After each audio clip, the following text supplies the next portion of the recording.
ज्ञानतिमिरान्धस्य ज्ञानाञ्जनशलाकया चक्षुरुन्मीलितं येन तस्मै श्रीगुरवे नमः। वन्देऽहं श्रीगुरो श्रीयुतपदकमलं श्रीगुरून् वैष्णवांश्च श्रीरूपं साग्रजातं सहगण रघुनाथान्वितं तं सजीवं साद्वैतं सावधूतं परिजन सहितं कृष्ण चैतन्य देवं श्रीराधा कृष्ण पादान् सहगण ललिता श्री विशाखान्वितांश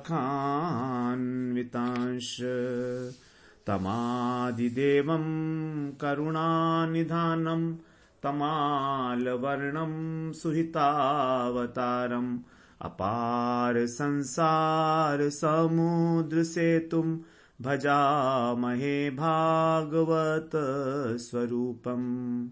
हे देव हे दैत्य हे भुवनैक बंधो हे कृष्ण हे चपल हे करुणैक सिंधो हे नाथ हे रमण हे नयनाभिराम हा हा कदानुभवितासि पदं दशोर्मे। श्री कृष्ण चैतन्य प्रभो नित्यानंद श्री अद्वैत गदाधर शिवसदि गौरभक्त वृंद। हरे कृष्णा कृष्णा कृष्णा हरे हरे हरे राम राम राम हरे हरे। हरे कृष्णा। सर्वप्रथम मैं अपने गुरुपाद पद ओम विष्णुपाद अष्टोत्तर शत श्री श्रीमद् भक्ति वेदांत माधव गोस्वामी महाराज के चरण कमलों में अनंत कोटि दंडवत प्रणाम ज्ञापन करता हूं। हम लोग श्रीमद् भागवत पुराण के प्रथम स्कंद का 13वां अध्याय हम लोग श्रवण कर रहे हैं। 13वें अध्याय के अंदर सबसे पहले विदुर जी ने के उपदेश से जो है यहाँ पर अभी हम लोग उसको श्रवण करेंगे। किस किस प्रकार धृतराष्ट्र और गांधारी इत्यादि वो वन को चले जाते हैं। और उससे पहले बताया कि विदुर जी जब तीर्थ यात्रा से लौट कर आए थे तो किस प्रकार से उनका स्वागत हुआ, क्योंकि जिस समय महाभारत का युद्ध हो रहा था उस समय विदुर जी जो है तीर्थ यात्रा में चले गए थे। वहां पर मैत्रेय ऋषि से उनकी भेंट हुई है और मैत्रेय ऋषि से उन्होंने भक्ति के विषय में कुछ प्रश्न पूछे। तो जब उन्होंने प्रश्न पूछे मैत्रेय ऋषि ने उनका जवाब दिया और उसके बाद जब उनका मन जो है पूरा भगवान के अंदर अनन्य भक्ति संपन्न हो गया, अर्थात अब उनके पास कोई प्रश्न पूछने के लिए आग्रह नहीं रहा उनका किसी प्रकार से भी, तो उसके बाद फिर विदुर जी वहां से और हस्तिनापुर में आए हैं, पधारे हैं। तो वहां पर जो युधिष्ठिर महाराज हैं उन्होंने उनका स्वागत किया है। किस प्रकार से कह रहे हैं कि आपने ही हम आपकी छत्र छाया में बड़े हुए हैं, आपने ही हमें पाला पोसा है और आपका किस प्रकार से हमारे ऊपर अनुग्रह है। आपने अपनी जैसे पक्षी अपने पंखों की छाया में अंडों को जैसे वो उनको सेता है, उसी प्रकार से आपने हमें विपत्तियों से बचाया है। तो ये युधिष्ठिर महाराज की कृतज्ञता है। वास्तव में यदि हमारे हृदय के अंदर कृतज्ञता नहीं है तो भगवान की भक्ति हम नहीं कर सकते। यदि हम किसी व्यक्ति ने हमको जीवन के लिए एक राह दिखाई, हमको ज्ञान का उपदेश दिया, हमको भक्ति का उपदेश दिया और हम उसके बाद भी उसके प्रति कृतज्ञ नहीं हैं, तो ऐसा बहुत मुश्किल है। दूसरी बात कह रहे हैं कि यदि भगवान का दर्शन है तो जिस प्रकार से दर्शन करना है, तो जैसे विदुर जी ने जो है उसको कहा, विदुर जी ने अपने पंखों की छाया से रक्षा की है युधिष्ठिर महाराज की। तो यहां पर कहते हैं कि हमें पंख का अर्थ होता है पक्ष, तो हमें पक्षपात करना है। हमें अपने जीवन में पक्षपात करना चाहिए। कैसे? जैसे कि भगवान के पक्ष में हमें होना चाहिए। अब जब हमें भगवान के पक्ष में हो जाए हम और हमको जब भक्ति मिल जाए, तब हमारा अपना जो है आग्रह है, हमारा जो पक्ष है उसको हमें हटा देना चाहिए लाइफ से, यानी कि संसार की आसक्ति। तो संसार की क्योंकि भक्ति जब मिलती है तो संसार की आसक्ति अपने आप ही छूट जाती है। तो पक्षपात हमें करना चाहिए, हमें भगवान के पक्ष का होकर ही रहना चाहिए। भगवान के पक्ष का होने में ही हमारा जो है वो हमारा कल्याण है।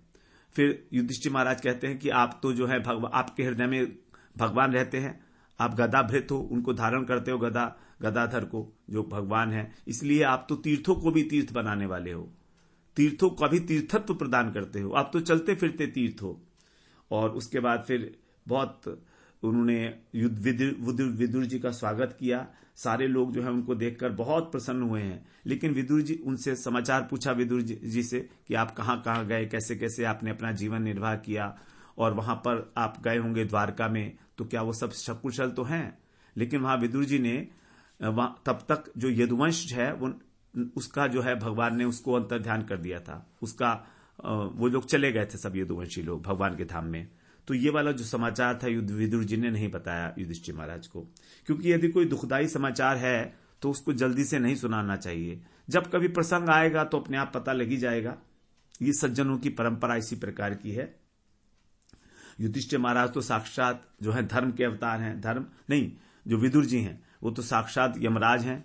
किसी श्राप के कारण वो 100 वर्ष के लिए यहां पर शूद्र दासी पुत्र के रूप में और विदुर के रूप में जन्म लिया था। और जितने समय तक वो यहां पर रहे उतने समय तक जो एक पितर हैं अर्यमा, जिनका नाम है, जो पितरों में सर्वश्रेष्ठ हैं, उन्होंने 100 वर्ष तक जो है यमराज का कार्यकाल संभाला है। इस प्रकार से उनके बारे में कथा है मांडव्य ऋषि की, जिन्होंने उनको श्राप दिया था। तो हम लोग 15वें श्लोक तक श्रवण कराए थे। 16वें श्लोक में कह रहे हैं, युधिष्ठिरो लब्ध राज्यो दृष्ट्वा पौत्रम कुलंधरम भातृभिर्लोकपालाभैर मुमुदे परयाश्रिया।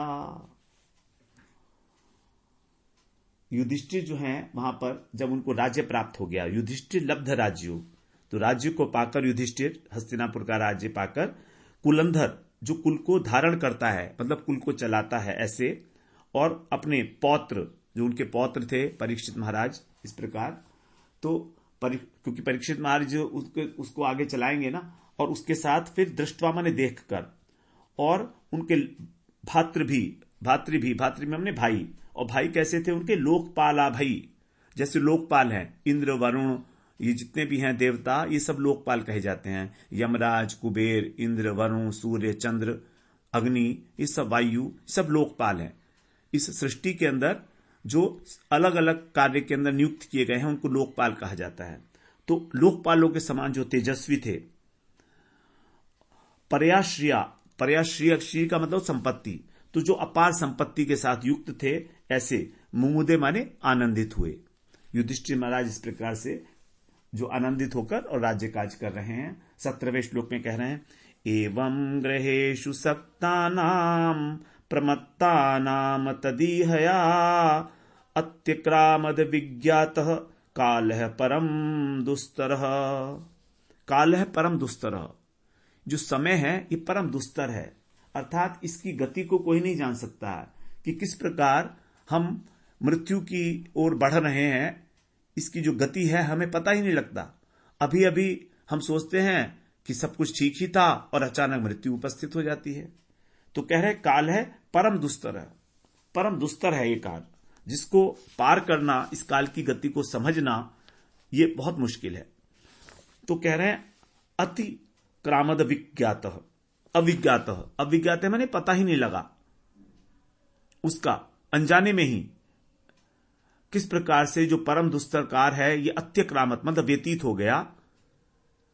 कैसे? क्योंकि एवं ग्रहेशु, इस प्रकार ग्रह में सक्ता नाम आसक्त होकर, और तत् माने उस ग्रह सुख की इच्छा से, इहाया माने इच्छा से, तो ग्रह सुख की इच्छा करते हुए और उसमें प्रमत्त होकर, असावधान होकर, पांडवों का जो काल था वो किस प्रकार से बीत गया और कब मृत्यु का क्षण उपस्थित हो गया इसका पता ही नहीं लगा। क्योंकि पांडव लोग गृहस्थ के काम धंधों में इतने रम गए कि ये बात भूल गए कि हमारा अनजान में ही हमारा जीवन जो है मृत्यु की ओर जा रहा है, और देखते देखते ही वो समय उपस्थित हो गया जिसको कोई टाल नहीं सकता। अब यहां पर इस श्लोक में बड़ी विशेष बात है कि पांडव लोग जो हैं वो भगवान के भक्त हैं, अकिंचन भक्त हैं। उनके जीवन में भगवत भक्ति की प्रधानता है। युधिष्ठिर महाराज केवल एक कस्टोडियन की भांति ही इस राज्य काल का पालन कर रहे हैं। वो अपने को इसका कर्ता मालिक नहीं समझते हैं, स्वामी कृष्ण को ही समझते हैं। वो इस प्रकार के पांडव हैं। तो लेकिन यहां पर तो कहा गया कि पांडव जो हैं ग्रहासक्त हो गए और विश्व में प्रमत्त हो गए। तो इसका अर्थ यहां पर सिद्धांत रूप में यह लेना होगा कि यह बात जो है पांडवों के साथ घटित नहीं हुई है, बल्कि अन्य जो प्रजा थी जिसका वो पालन पोषण कर रहे थे, उनके संबंध में घटित होती है। क्योंकि पांडव लोग परम भागवत है, सदा कृष्णगत प्राणा है वो। तो अगर वो पांडव लोग अगर इस प्रकार से गृह कार्य के अंदर और सभी संसार के भोगों में आसक्त होते, प्रमत्त होते, तो जब विदुर जी आए हैं तो विदुर जी उनको उपदेश देते। विदुर जी ने इस प्रकार का कोई उपदेश नहीं दिया इनको तत्व का, क्योंकि विदुर जी इनके परम हितैषी हैं। और विदुर जी ने ही धृतराष्ट्र को तत्व का उपदेश दिया कि अब जो है मृत्यु बिल्कुल सर पर आ गई है ना, अब आप वैराग्य को धारण करो। धृतराष्ट्र जी को उपदेश दिया, इनको नहीं दिया। इनको उपदेश क्यों नहीं दिया? इसीलिए कि ये प्रमत्त नहीं थे, आसक्त नहीं थे।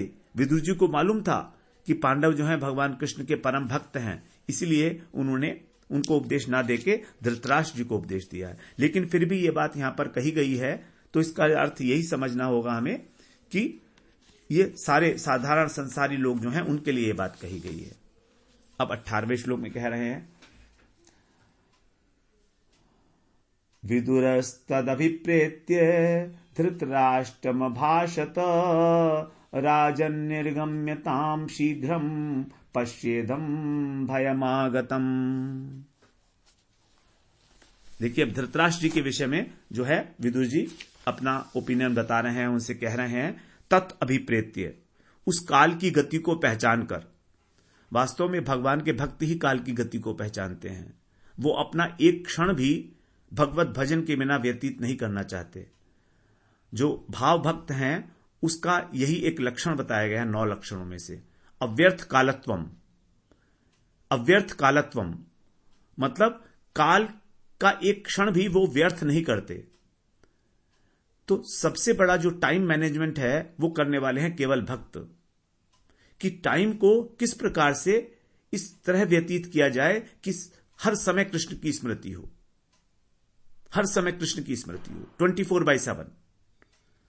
तो केवल भक्त ही इस बात को जानते हैं, और वही जो है भक्त कहलाते हैं, जो अव्यर्थ कालत्वम, किसी प्रकार का व्यर्थ नहीं करते काल को।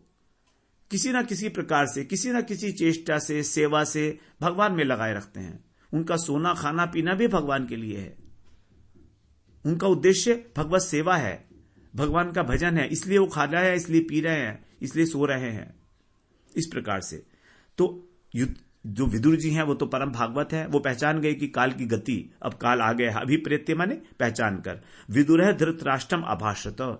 विदुर जी ने धृतराष्ट्र जी से कहा, हे राजन, शीघ्रम निर्गम्यताम, जल्दी निकलिए यहां से, इस राजकाज से जल्दी निकलिए। इदम आगतम, ये आते हुए काल को देखिए आप, ये जो आ रहा है काल कितनी तेजी से बीत गया है, और आप वृद्ध से वृद्धतर हो गए हैं। पहले ही वृद्ध थे आप, कितनी अधिक उम्र हो गई है आपकी। आप इसको देखिए, पहचानिए और निर्णय कीजिए अपने जीवन के विषय में। 19वें श्लोक में कह रहे हैं, प्रतिक्रिया ने यस्येह कुतश्चित करहिचित प्रभो स एव भगवान कालः सर्वेषां न समागतः। हे प्रभो, हे स्वामी, यह का अर्थ होता है इस संसार में, यह इस जगत के अंदर जिसका कभी कोई प्रतिकार नहीं कर सकता।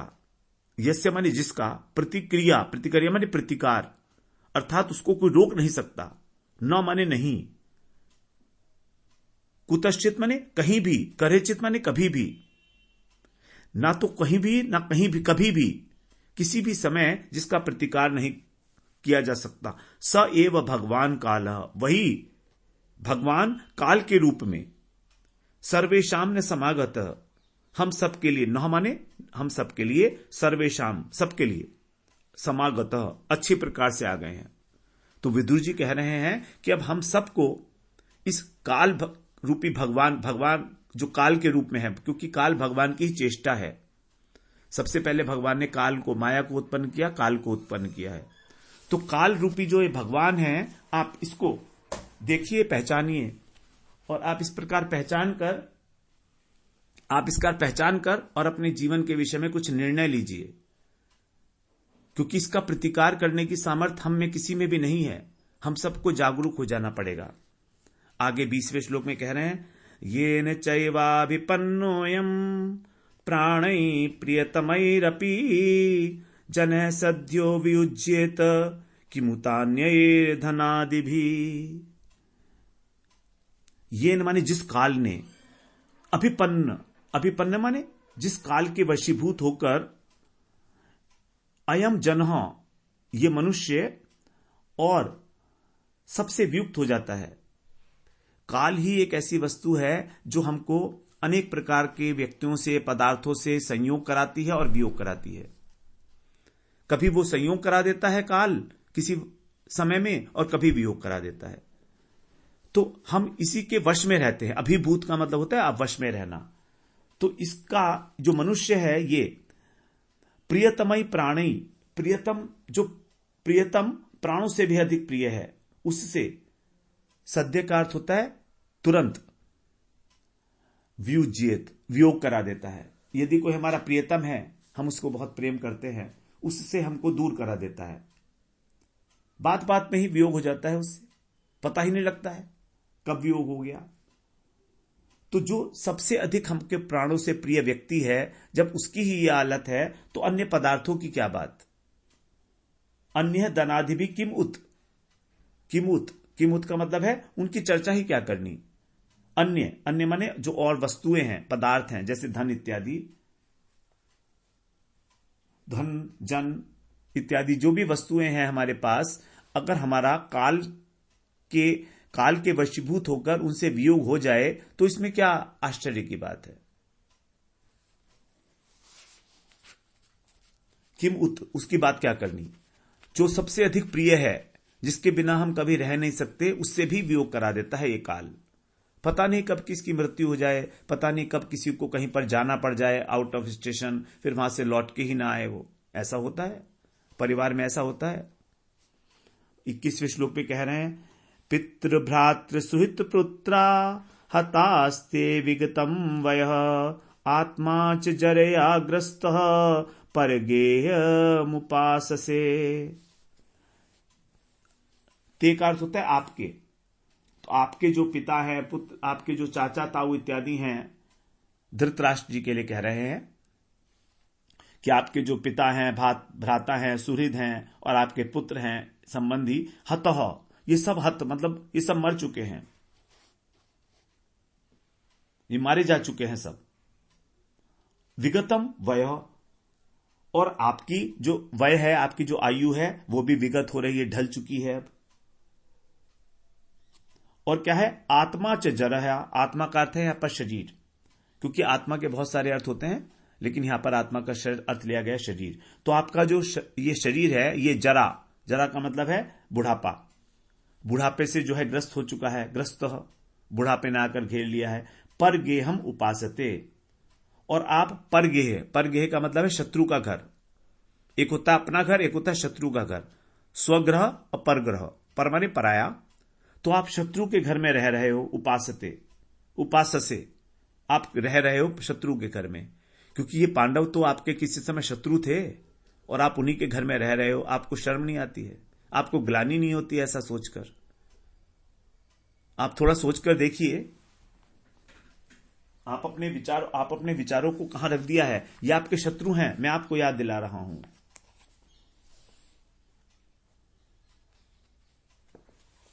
तब कह रहे हैं वो आगे,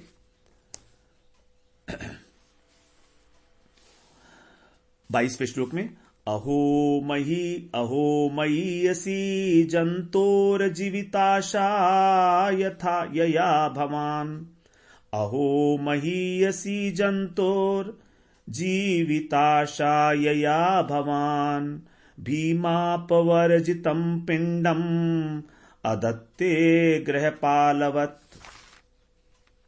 आदत्ते आदत्ते गृहपालवत्। गृहपालवत्, जो ग्रह का पालन करता है उसके समान। गृहपाल कहते हैं कुत्ते को। संस्कृत के अंदर एक गाली है, गृहपाल। जो घर की रखवाली करता है उसको बोलते हैं गृहपाल। तो एक कुत्ता, तो कह रहे हैं कुत्तों के समान। अहो, देखो कितना बड़ा आश्चर्य है कि ये जो प्राणी है, जंतु, इसको जीवित रहने की कितनी आशा है। जंतु जीवित आशा, जीवित रहने की ये आशा कितनी बलवती है। देखो तो, देखो देखो कितनी बड़ी आशा है जीवित रहने की। महीयसी, कितनी विशाल है, कितनी बलवान है। क्योंकि यया माने उसके कारण ही, भवान माने आप, और भीमसेन के द्वारा, भीम अपवर्जितम। अपवर्जितम का मतलब है कि जो भीम आपको देता है, अपवर्जितम अपने पास से दूर कर देता है, मतलब फेंक देता है। जो भीम के द्वारा फेंक दिया गया है, पिंडम, पिंड का मतलब टुकड़ा। तो जो भीम के द्वारा टुकड़ा फेंका जाता है उसको आप आदत्ते स्वीकार करते हो। ये शत्रु हैं आपके, आपने इसे शत्रु माना था, इनके साथ युद्ध किया था आपने। देखो तो सही कि जीवित रहने की आशा आपको अभी तक जिंदा रहने की आशा इतनी बलवती है कि आप अपने शत्रुओं के घर में और भीम के टुकड़ों पर पल रहे हो।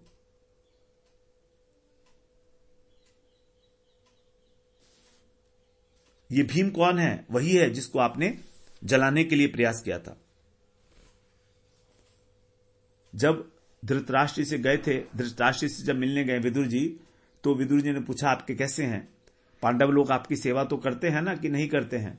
तो धृतराष्ट्र ने पांडवों की प्रशंसा में पुल बांध दिए थे। महाभारत में एक कथा आती है कि विदुर, इतनी सेवा तो मैं अपने पुत्रों से, दुर्योधन इत्यादि से भी मैं अपेक्षा नहीं रखता था वो मेरी सेवा करेंगे, और लेकिन ये पांडव जो हैं ये मेरे को बहुत सेवा करते हैं।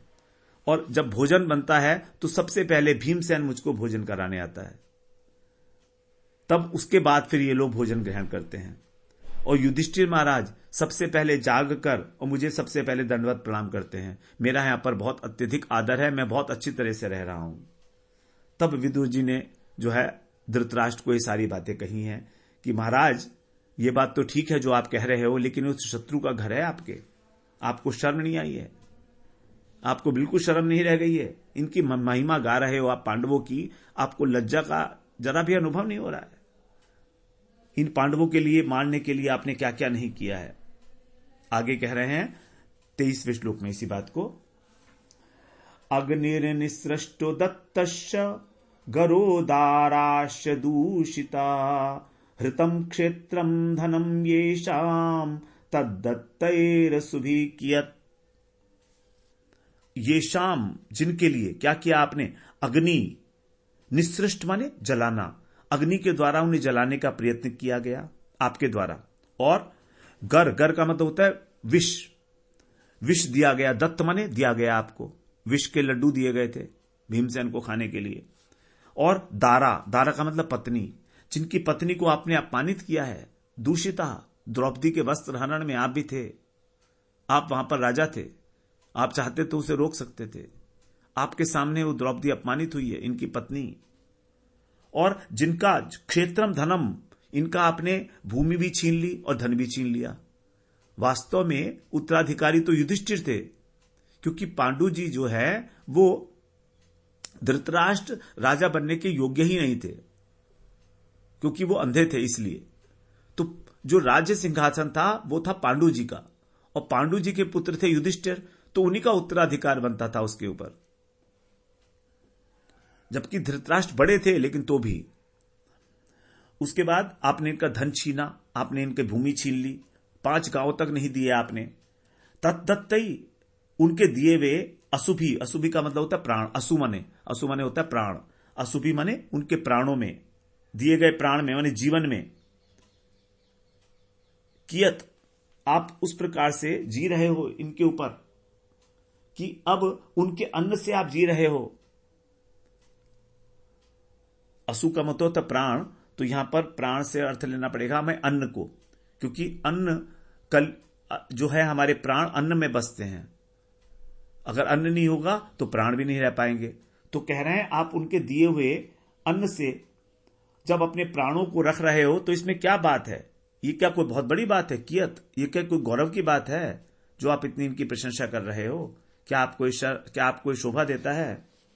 24वें श्लोक में कह रहे हैं तस्यापि तव देहोयम कृपणस्य जिजीविषो परैत्यनिच्छतो जीर्णो जरया वापसीव वाससी जरया वाससीव।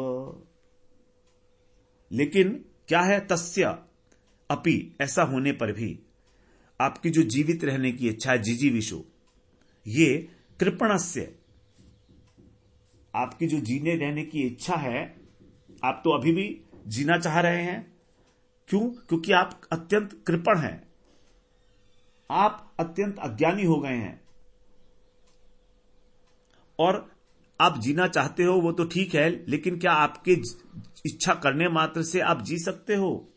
ये जो आपका शरीर है, तब अयम देह, ये आपका जो शरीर है वस्त्र के समान है। वाससी वासांसी जीर्णानि यथा विहाय, भगवान ने कहा है कि शरीर जो है हमारे वस्त्र की तरह से है, इसके समान है। और जरा जीर्णम, जरया जीर्णम, बुढ़ापे से पूरा जीर्ण शीर्ण हो गया है। तो न अनिच्छतः परैति, बिना इच्छा करने पर भी ये मर जाएगा। आपके चाहने से कुछ नहीं होगा। आप चाहो कि मैं और जीता रहूं इनका अन्न खा खा के, लेकिन ये शरीर अब जी नहीं पाएगा और अधिक। ये आपके साथ नहीं रह सकता है अधिक। और इसीलिए कि आप इस प्रकार से उनकी महिमा गा रहे हो और ये नहीं समझ पा रहे हो कि आप अपने शरीर को कितने दिन और जिंदा रख पाओगे, चाहे भले ही आपकी इच्छा है। आपको धिक्कार है इस प्रकार के जीवन को। ये कोई जीवन है क्या आपका? तब कह रहे हैं गत स्वार्थमिमं दे, 25वां श्लोक, गत स्वार्थमिमं देहम विरक्तो मुक्त बंधन अविज्ञात गतिर्जय्यात सवै धीर उदाहृतः।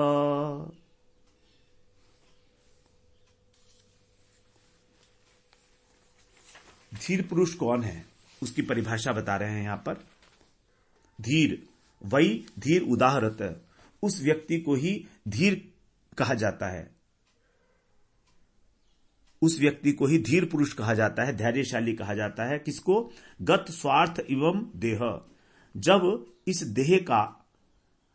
जब इस देह के साथ आपका कोई स्वार्थ सधरे वाला नहीं है। अब आप इस देह के द्वारा आप कुछ नहीं कर पाओगे।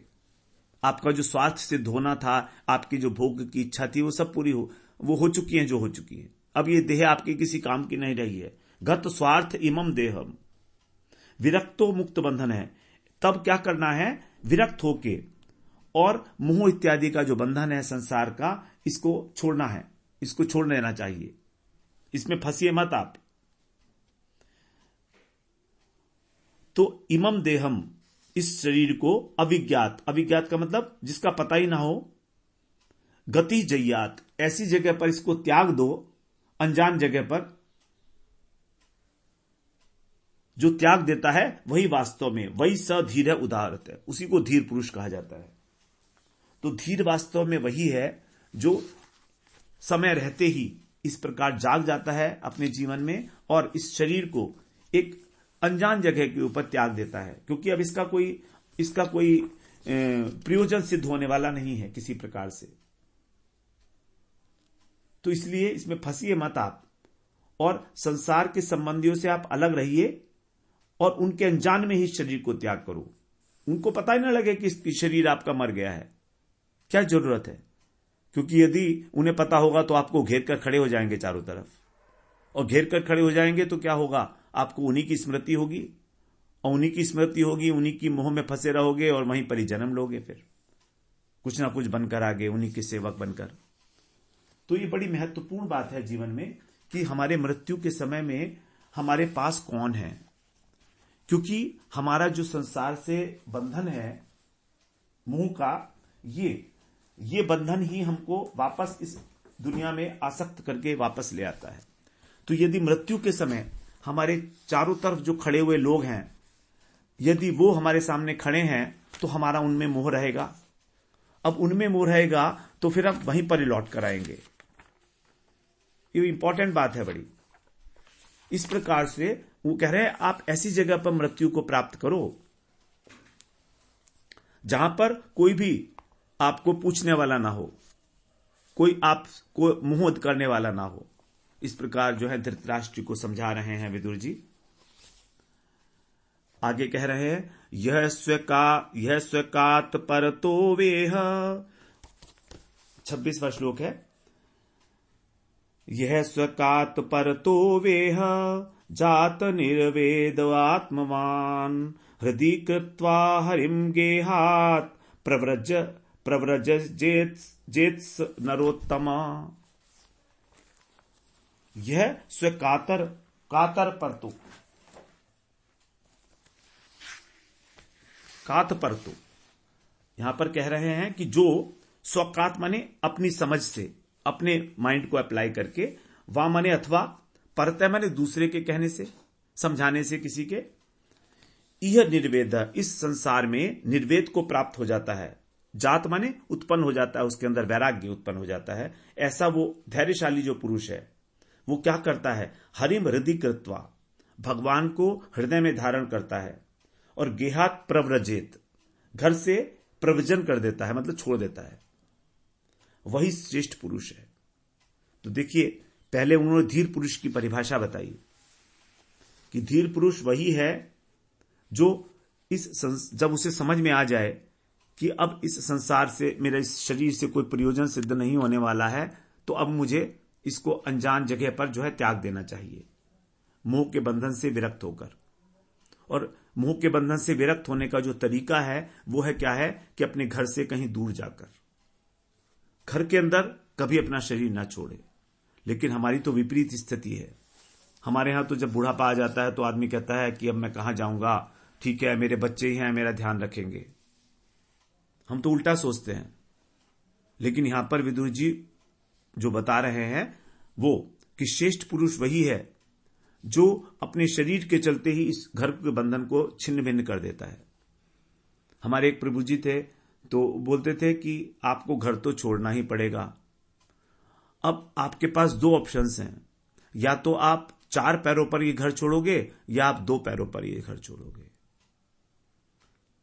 4 पैरों का मतलब है कि जब आपकी मृत्यु हो जाएगी तो आपकी अर्थी होगी और उसको 4 लोग उठाकर बाहर ले जाएंगे घर से। उस समय आप कुछ नहीं कर सकते, जो होना था वो हो गया। लेकिन यदि आप अपने होश रहते ही ये घर छोड़ दो 2 पैरों के ऊपर और भगवान का भजन करो, घर से दूर, वानप्रस्थ में अथवा सन्यास में जैसे भी सुविधा है, घर से दूर, प्रव्रजन का मतलब है घर से दूर, गेहात प्रव्रजन, भगवान को हृदय में धारण करके और हृदय में निर्वेद उत्पन्न करके इस संसार से कि अब बहुत हो गया है बस। और यह बात कैसे होगी, या तो अपनी समझ हो या दूसरे की समझ हो, दोनों बातों से होगा। स्वकात और परतः, बड़ी महत्वपूर्ण बात, बड़ा महत्वपूर्ण उपदेश है 26वें श्लोक में। 27वें श्लोक में कह रहे हैं अथो, 27वें श्लोक में देखते हैं, अथोदीचीम दिशम यातु स्वैरज्ञात गतिर्भवान इतोर्वाक् प्रायशः कालः पुंसाम गुण विकर्षणः। इतः अर्वाक, ये जो काल है, ये अर्वाक माने पीछे, तो इसका अर्थ बता रहे हैं कि इसके आगे, पीछे अर्वाक का मतलब आगे है, इसके आगे जो समय आने वाला है, अब जो समय बीत गया वो तो बीत गया, लेकिन इसके आगे जो समय आने वाला है, मतलब कलयुग ही आने वाला है, तो वो समय जो है मनुष्य के सभी गुणों को घटा देगा। मनुष्य के जो गुण हैं अभी तो हैं भी कुछ, लेकिन आने वाला समय ऐसा है, प्रायः प्राय माने अधिकांश रूप से, पुंसाम गुण है विकर्षण है, वो लोगों के सद्गुणों का हरण कर लेगा, विकर्षण कर देगा आगे आने वाला जो समय है। और इसीलिए आप क्या करना है, आपको अथ स्वयं अज्ञात गति ही, इस प्रकार आप जो है, स्वयं का मतलब है संबंधी, तो अपने संबंधियों से अज्ञात होकर यानी छिपकर, अज्ञात गति होकर आप उदीचीम दिशम यातु, उत्तर दिशा की ओर चले जाइए। धृतराष्ट्र पूछे कि तुमने मुझे को इतना बड़ा उपदेश तो दिया है, तो भैया आप ये बताओ कि मुझे करना क्या है, मुझे तो कुछ समझ आ नहीं रहा। यद्यपि धृतराष्ट्र को पूरे वेद शास्त्रों का ज्ञान था, ऐसा नहीं है कि वो ज्ञानी नहीं थे, परम ज्ञानी थे वो, लेकिन जब बुढ़ापा आ गया तो बुद्धि भी सठिया जाती है। वही बात है, जैसे सठिया जाते हैं लोग, 60 के बाद कहते हैं सठियाना शुरू हो जाता है, तो धृतराष्ट्र की उम्र तो बहुत ज्यादा होगी उससे भी। तो सठियाने से पहले ही हमको अपने विषय में सोच लेना चाहिए, या तो अपनी बुद्धि से समझें या दूसरे की बुद्धि से समझें, एक ही बात है। मगर समझना क्या है, समझना यह है कि हमें अपने हृदय के अंदर हरि को धारण करना है, और हरि को धारण करके फिर भगवान का भजन करना है। यदि हम इस प्रकार से नहीं करते तो ना तो हमको हमारी गिनती धीर पुरुष में होगी और ना हमारी गिनती श्रेष्ठ पुरुष में होगी। एक बहुत बड़ा जो है उपदेश यहां पर विदुर जी ने सभी के लिए दिया है, हम लोगों के लिए, कि जो 60 के बाद भी, 70 के बाद भी, 80 के बाद भी घर के ही बिजली के बिल जमा कराते रहते हैं, उन सब के लिए एक बहुत बड़ा ये चेतावनी है कि काल किसी भी समय आकर पकड़ लेगा। तब सोचते रह जाओगी कि हम क्या करें और क्या नहीं करें। जब बिस्तर पे पड़े होंगे और चारों तरफ घर वाले घेरे होंगे, कुछ नहीं कर पाएंगे। डॉक्टर को बुलाया जाएगा, बड़े से बड़े डॉक्टर को बुलाया जाएगा, इलाज कराया जाएगा, आपका आईसीयू में भेज दिया जाएगा ज्यादा से ज्यादा। बाहर खड़े हुए वो चक्कर लगा रहे होंगे कि पता नहीं बूढ़ा कब मरेगा, कितने दिन और अस्पताल में रहेगा, कितना बड़ा बिल हो गया है हमारा, 20 दिन तो हो गए हैं आईसीयू के अंदर पड़े हुए, कितना खर्चा हो गया है। ये सारी बातें वास्तविकता है, ये this is a fact, and we have to go through all those things, and we have not prepared, हमने अपने को तैयार नहीं किया है किसी चीज के लिए भी। तो हमें ये डिसीजन लेना है कि हमें अपने 2 पैर पर डिसीजन लेना है या 4 पैर पर जाना है, जाना तो पड़ेगा। अगर हमने 2 पैर पर डिसीजन लिया घर छोड़ने का, तब हम जो है अपने जीवन के विषय में, शेष जीवन के विषय में कुछ प्रयत्न करके और भगवान का भजन करके भगवत धाम को, अथवा इससे भी एक इस प्रकार की स्थिति को प्राप्त कर सकते हैं जहां पर हमारे भजन में आगे अनुकूल हो, अनुकूलता मिले हमको, हम भगवान का भजन अच्छे प्रकार से कर पाए। अब आगे जो है हमारा 28वां श्लोक है, एवं राजा विदुरेणानुजेन प्रज्ञा चक्षुर्बोधित आजमीढ़ छित्त्वा स्वेषु स्नेह पाशांद्रढिम्नो निश्चक्राम भ्रातृ संदर्शिताद्वा। एवं मन इस प्रकार, अनुज बने छोटा भाई विदुर, विदुरेण विदुर जी के द्वारा, बोधित होने के बाद अर्थात समझाए जाने के बाद, राजा आजमीर कहा गया है धृतराष्ट्र जी को, उनके प्रज्ञा चक्षु खुल गए, उनके ज्ञान के चक्षु जो हैं वो स्वेषु खुल गए, उन्होंने ज्ञान चक्षु प्राप्त कर लिए।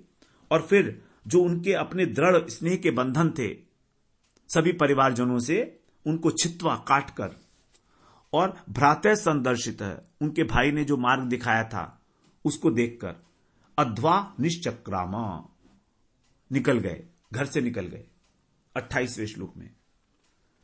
तो जब इस प्रकार से छोटे भाई ने समझाया विदुर जी को, तो उनके प्रज्ञा चक्षु खुले हैं और उन्हें भाई बंधुओं का जो स्नेह पाश था उसको जो है काट दिया।